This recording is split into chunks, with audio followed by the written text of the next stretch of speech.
Bismillahirrahmanirrahim. Bismillahirrahmanirrahim.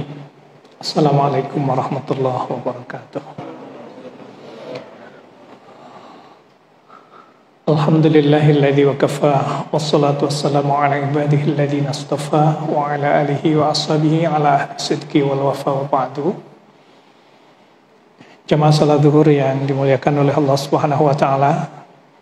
Alhamdulillah, kita bersyukur kepada Allah dengan qudrah dan iradahnya sampai saat ini Allah masih berikan kesempatan waktu, kesempatan umur, Allah berikan kesehatan kepada kita semuanya, sehingga sampai detik ini pula kita masih bisa beraktivitas dalam kehidupan kita, yang senantiasa kita mohon kepada Allah semoga kesehatan yang Allah berikan, waktu yang Allah berikan, rezeki yang Allah berikan, status sosial yang Allah berikan kepada kita, mengantarkan kepada kita semuanya kualitas diri kita sebagai seorang hamba semakin hari semakin baik.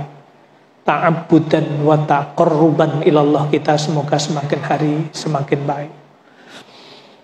Jamaah rahimakumullah, nanti untuk PowerPoint kajian kita setiap hari Kamis pekan ketiga, insyaallah kita sudah siapkan PowerPoint-nya lebih bagus daripada yang saya tayangkan ini. Nanti tinggal minta ke pengurus, saya share kepada pengurus, nanti kita bisa bagi dengan keluarga kita. Jadi setiap kajian insya Allah kita sudah siapkan, sudah 33 judul, nanti satu-satu insya Allah kita bisa dapatkan. Baik, jamaah rahimakumullah, ma'ani tilawah wa tadabburil Quran. Kaji kita pada kesempatan ini adalah tentang nilai-nilai tilawah dan tadabbur Al-Quran. Ini sekedar tambahan perbendaharaan bahasa. Kalau tilawah itu pasti membaca Al-Quran. Tapi kalau qiraah belum tentu baca Quran. Bisa baca buku, bisa baca Quran, bisa baca yang lain. Tetapi kalau sebut hari ini tilawah enggak, yang dimaksud adalah baca Quran atau tidak. Begitu. Ini tambahan bahasa saja. Baik, sejauh mana urgensi, sejauh mana fawaid atau keutamaan yang kita dapat dalam berinteraksi dengan Al-Quran. Ini sebelum masuk jamaah rahimakumullah, kondisi umat Islam semakin kesini berinteraksi dengan Al-Qurannya tidak semakin baik. Ditandai dengan sekarang hasil penelitian akhir, umat Islam Indonesia yang tidak mampu membaca Al-Quran mencapai 64%. Yang tidak mampu membaca Al-Quran mencapai 64%. Berarti separuh lebih kaum muslimin ini tidak mampu membaca Al-Quran. Kalau 64% tidak bisa baca Al-Quran, pertanyaannya adalah jangan-jangan yang 64% itu adalah di antara yang ada di dalamnya itu adalah kita, atau mungkin keluarga kita.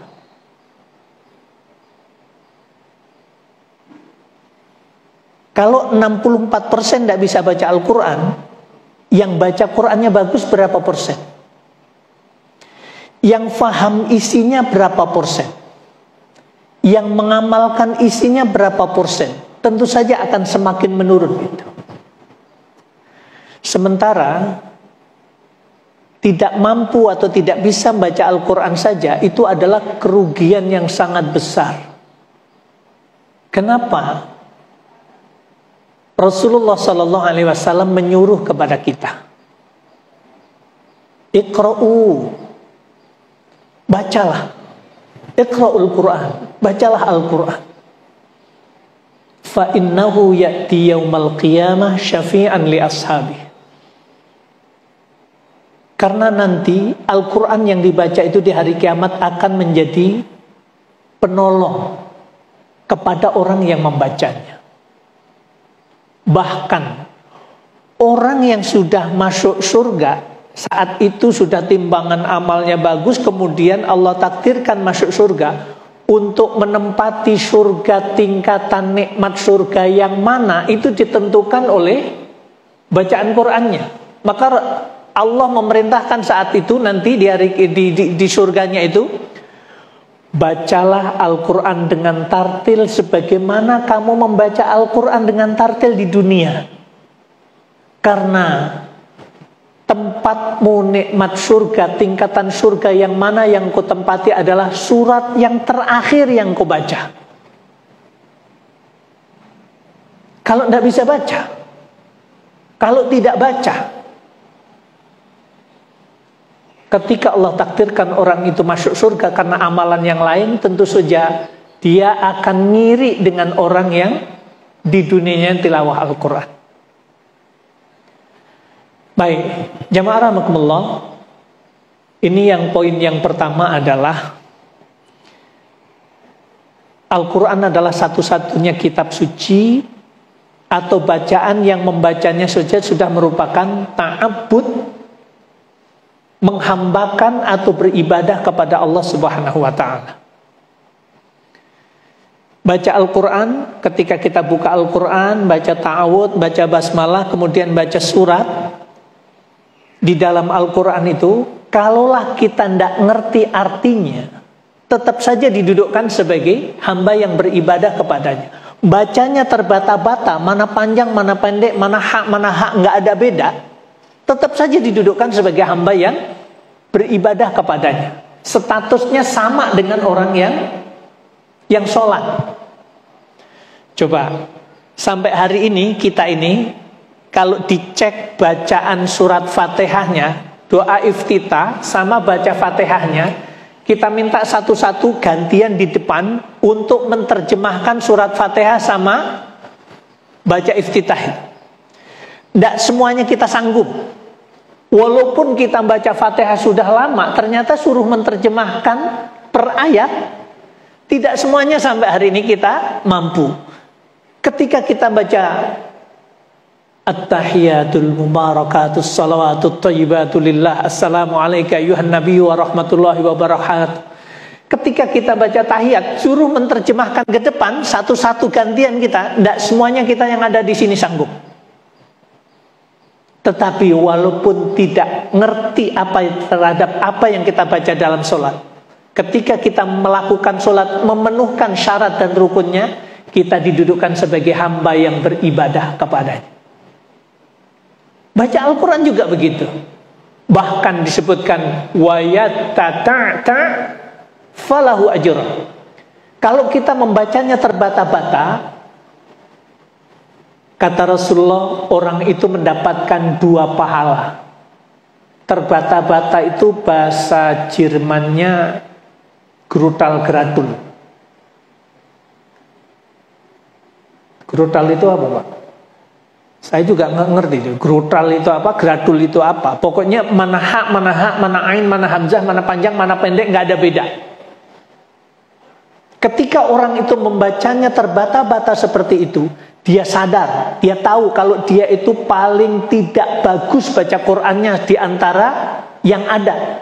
Tapi tetap mau baca itu dapat 1 pahala. Dari yang dibaca dapat lagi 1 pahala, dapat 2.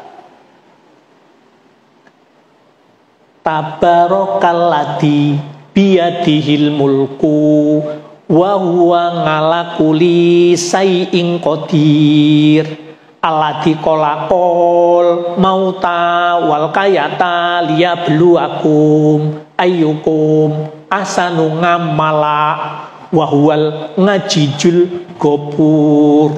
Ini mana zat, mana jim, mana tidak ada beda gitu. Tapi tetap orang itu baca. Itu mendapatkan 2 pahala. Tapi kalau bacanya bagus, Disebutkan oleh Rasulullah, innallaha yuhibbu ayyuqra'al Qur'an kama unzil. Sungguhnya Allah itu sangat mencintai bacaan Quran apabila Al-Quran itu dibaca sebagaimana ayat itu diturunkan. Ayat itu diturunkan warattalnahu tartila.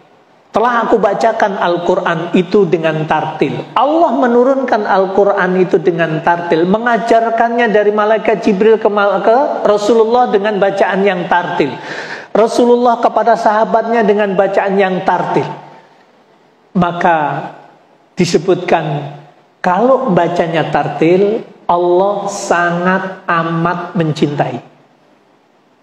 Kalau bacanya tidak tartil, Allah cinta juga, tapi nggak pakai sangat. Itu bedanya.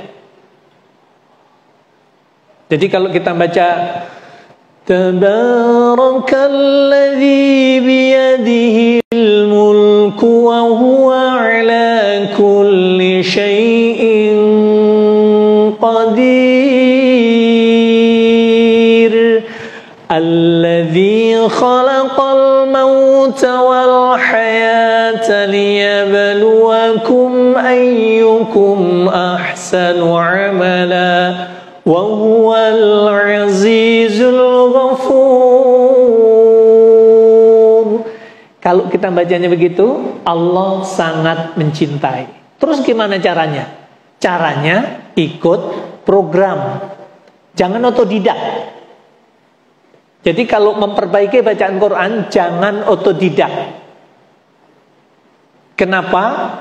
Apalagi kalau belajarnya pakai handset gitu ya, dengerin Syekh Abdurrahman As-Sudais, dengerin, nanti Syekh Surem dengerin, nanti Syekh Misyar Rashid dengerin.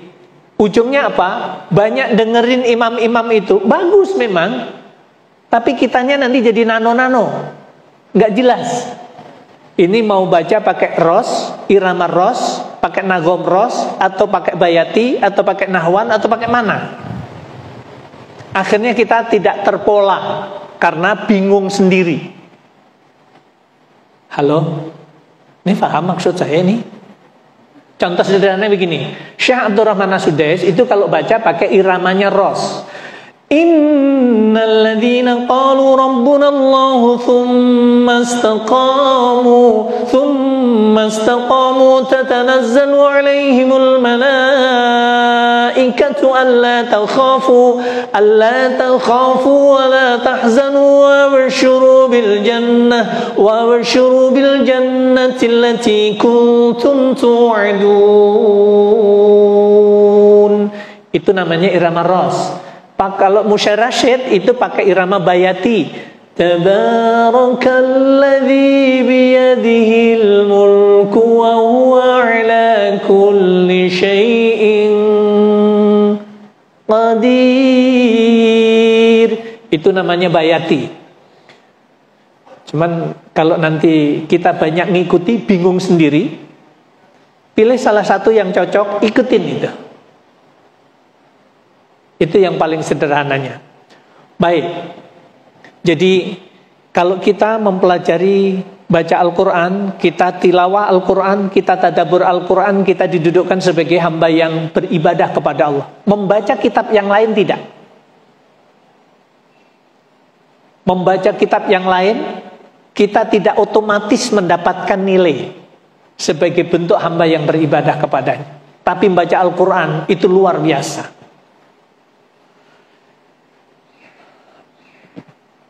Kemudian yang kedua, kalau kita berinteraksi dengan Al-Quran, melakukan tilawah dan tadabbur Al-Quran, kita akan diberikan oleh Allah, apa yang diberikan? Tarsikhon lil iman. Allah akan kokohkan iman kita, Allah akan kuatkan iman kita.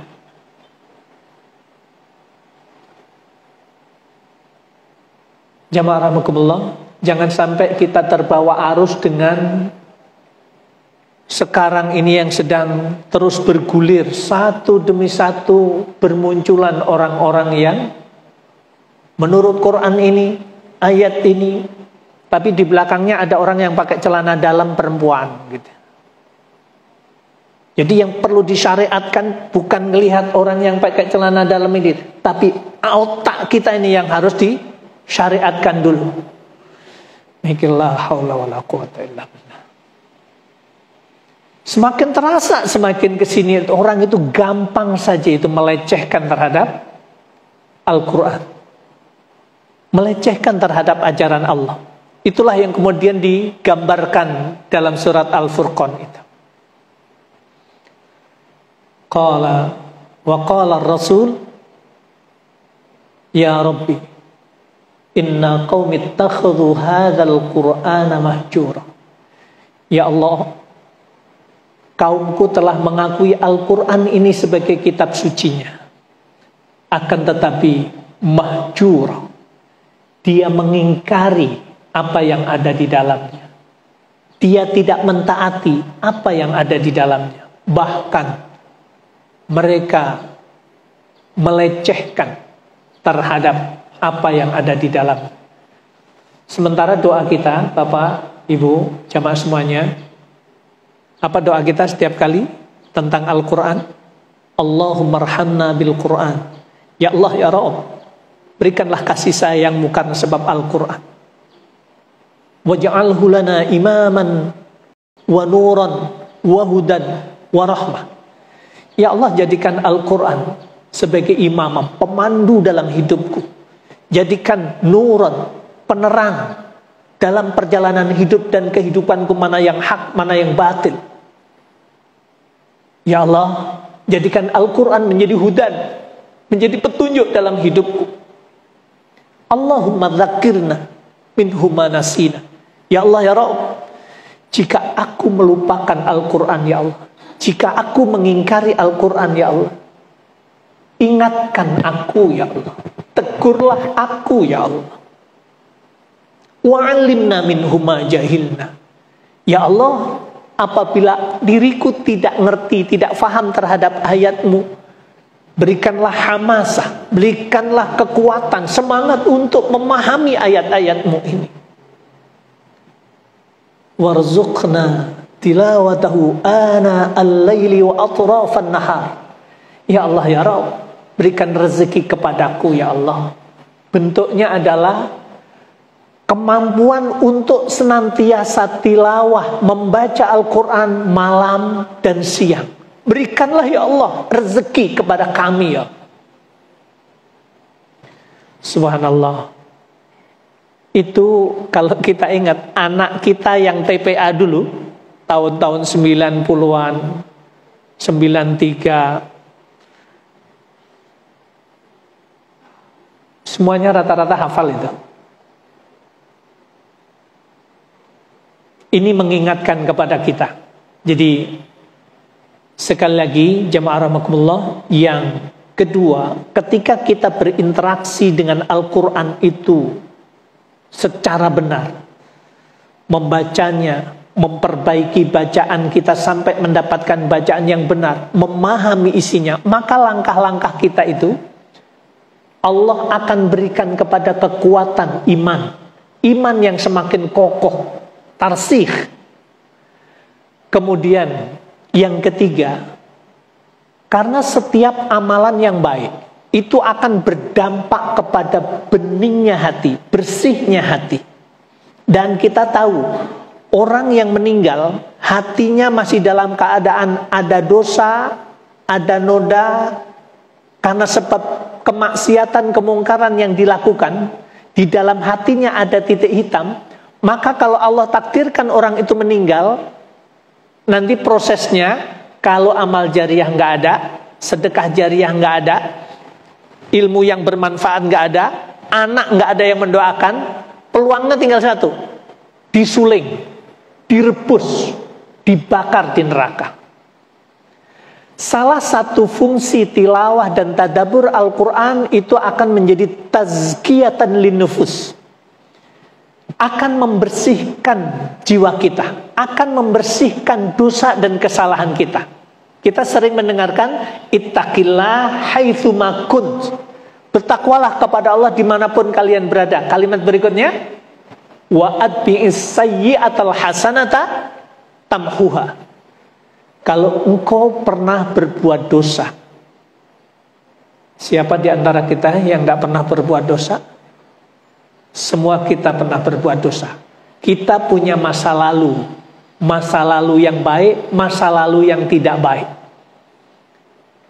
Maka ketika kita pernah melakukan dosa, kesalahan, maksiat, pernah kita lakukan, pesan Rasulullah, lakukanlah kebaikan-kebaikan sesudah itu. Niscaya Allah akan kikis dosa dan kesalahan itu karena sebab kebaikan yang kita lakukan. Tilawah Al-Quran itu adalah salah satunya.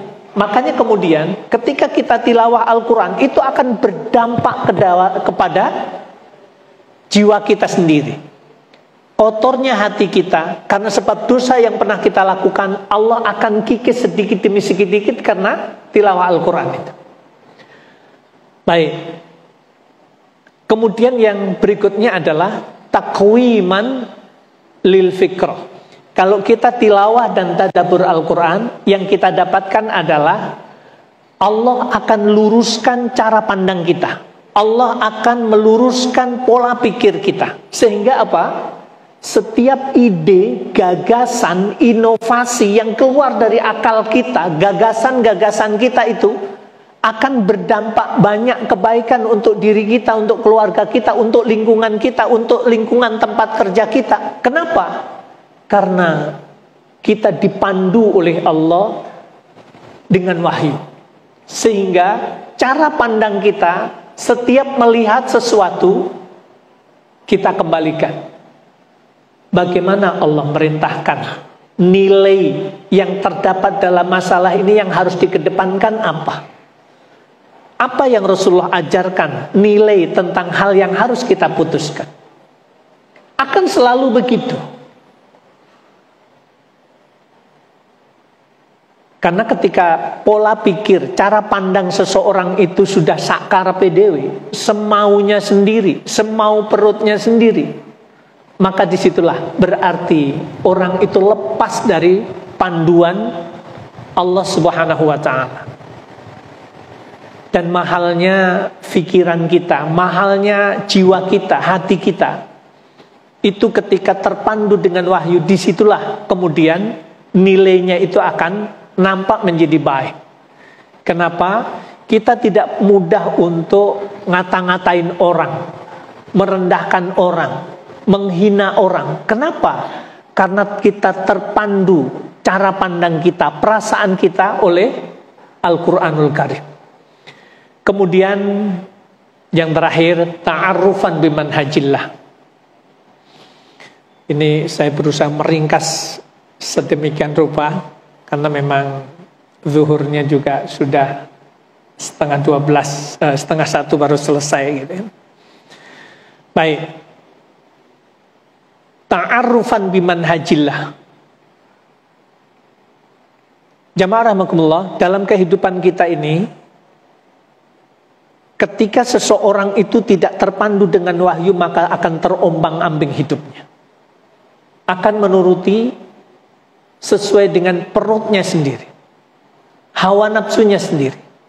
Tetapi kalau terpandu, terbimbing dengan wahyu, disitulah keberuntungan seseorang itu. Pada akhirnya setiap kata, setiap perbuatan yang dilakukan, dia pastikan bahwa nanti di hadapan Allah mampu mempertanggungjawabkan, dan ini menjadi kebaikan semuanya untuk dirinya.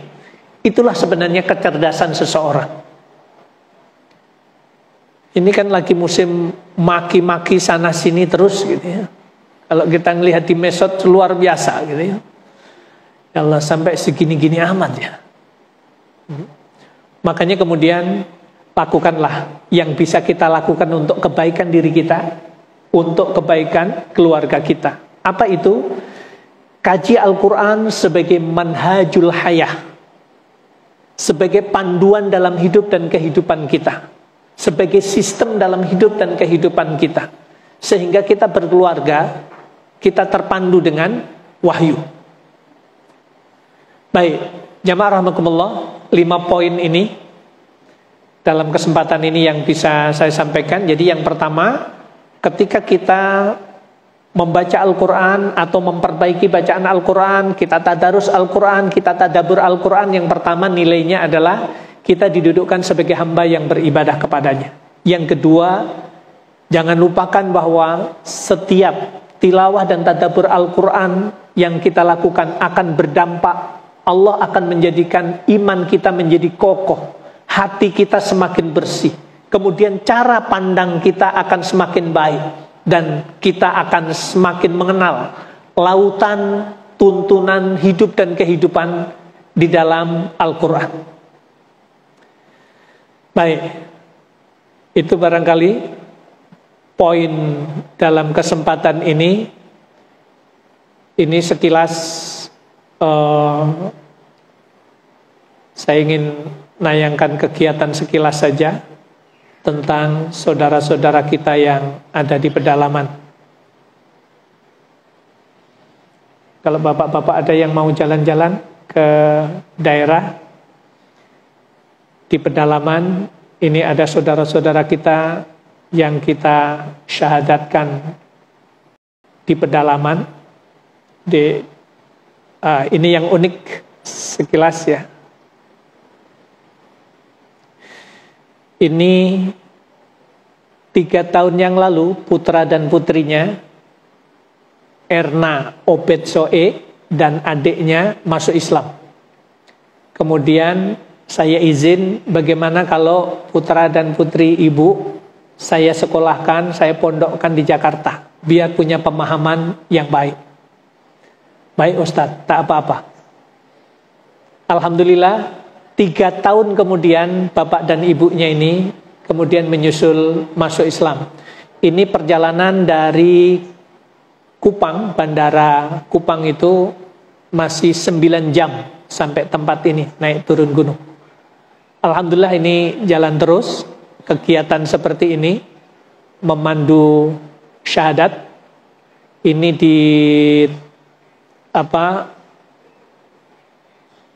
di atas kapal feri di pulau antara Ambon sama Namlea. Ada 6 orang yang masuk Islam. Ini di Pulau Buru Selatan. Yang ini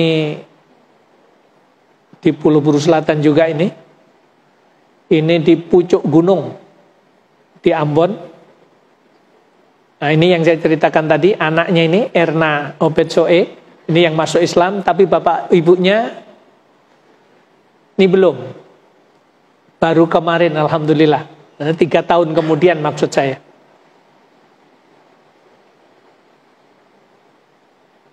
Ini kalau saya ceritakan jadi panjang nanti.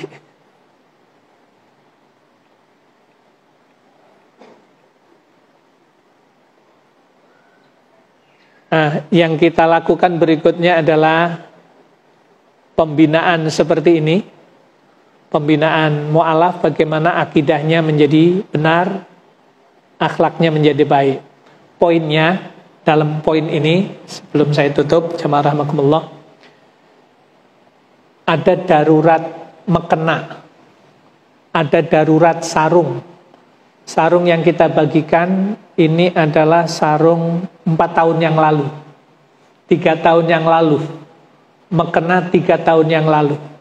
Ya kalau orang kampung kalau wudhu kemudian sininya basah, sering kemudian pakai mekena itu ketika sholat selesai wudhu, akhirnya menjadi apa? Kalau orang Jawa bilang tayumen, hitam-hitam, jadi bolong-bolong begitu.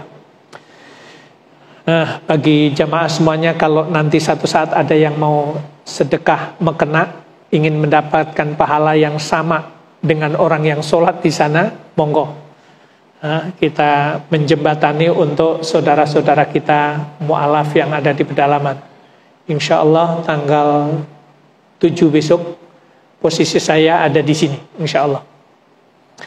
Kurang dan lebihnya mohon maaf. Semoga ini menjadi motivasi bagi kita semuanya untuk terus akrab, dekat dengan kitab suci Al-Quran. Subhanakallahumma bihamdika asyhadu an la ilaha illa anta astaghfiruka wa atubu ilaik. Assalamualaikum warahmatullahi wabarakatuh.